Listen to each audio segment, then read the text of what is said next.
Hi everyone, Soph here from Hyperclimbers. You may see I tag a lot of my posts with paraclimbing or disabled climbing, and I wanted to pop on today and just explain what I have, how it affects me, and I'll do a separate video about how it affects climbing because that will be a whole other waffle in itself. So I have something called hypermobile Ehlers Danlos Syndrome, or EDS, which is a connective tissue disorder that's genetic. It affects collagen, so therefore it affects most systems in the body, and everyone is different with how they're affected.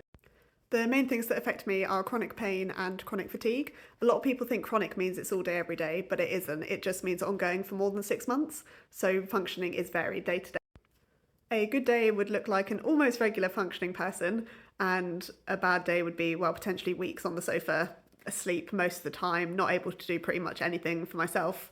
And the kind of happy medium of maybe a few naps in the week and resting a lot of the time. So people see me doing quite a bit of sport and might think, oh, you're fine, what are you going on about? But a lot of the videos I post here are from one session that are being reposted.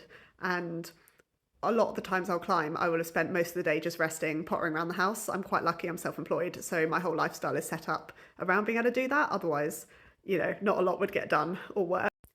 And then pain-wise, there's always some kind of background hum that I don't really notice unless I actively try and tune into it, which I probably should, so I'm aware of it, but also I don't really want to be aware of it. And the worst case is sort of shooting what feels like nerve pain. Interestingly, it often happens with change of weather and change of pressure. So interesting science behind that if anyone wants to look it up. So obviously, with climbing, being aware of injuries and things like that, we also tend to have slow healing and a lot of bruising. So particularly being a beginner climber, I'm often quite battered and look quite concerning with all the bruises and scrapes that come along with climbing. Another big thing is called Disautonomia, which is an umbrella term for conditions affecting the autonomic nervous system. So things like blood pressure regulation, heart rate, which can lead to things like fainting, not regulating body temperature. So obviously lots of things to consider within climbing.